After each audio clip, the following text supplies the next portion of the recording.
up a little bit, putting some pressure on him. I think he's going to get it. Got him. Got aggressive. Christopher Bell makes the pass. That might have been a little contact. That or he was slow on his shift right there. We saw that happen with Josh Berry, and a lot of times when you have this no lift shift scenario, if you miss the shift, the car shuts off. So that's why you'll see some of these guys all of a sudden look like the motor brakes, is because the rev limiter shuts the motor off. 4 to go in stage 1. The shortest by far of the 3 stages here. Now Miguel got tight in his wake. Here comes Blaney looking to the inside. He was starting to get tight, McDowell that is, and it obviously with the clean air in the lead, will be even tighter now.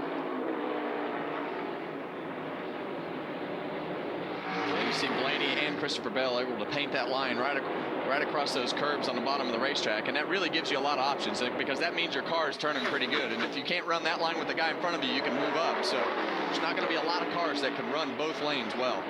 And now those 3 have opened up almost 2 seconds on Austin Cindric in 4th and Denny Hamlin in 5th. There's the gap. Tell me momentum doesn't mean anything in NASCAR. I mean, they've had speed, Kevin, month and a half, 2 months almost. Just had terrible luck, couldn't get the deal sealed and put together and closed it out. Win last weekend, get that confidence back. Now they're going to get him a stage win. Bell led the most laps in Charlotte, 90 of them, and was out front when the race was called for rain. Track drying took longer than was expected, and NASCAR pulled the plug.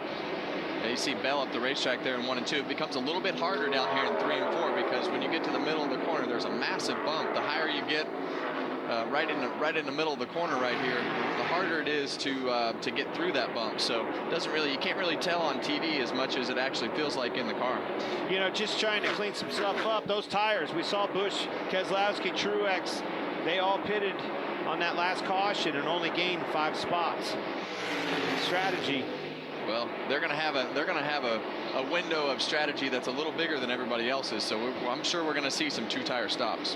Clint, you're right. None of the drivers that pitted for tires at lap 19 have advanced their position. They're all still behind Todd Gilliland, who came in at lap 5 and did not pit on the most recent caution. They're 17th on back. Final lap, stage 1. There's the green and white checkers, and Christopher Bell now has 3 straight stage wins. He was the winner of stage 2 and 3 next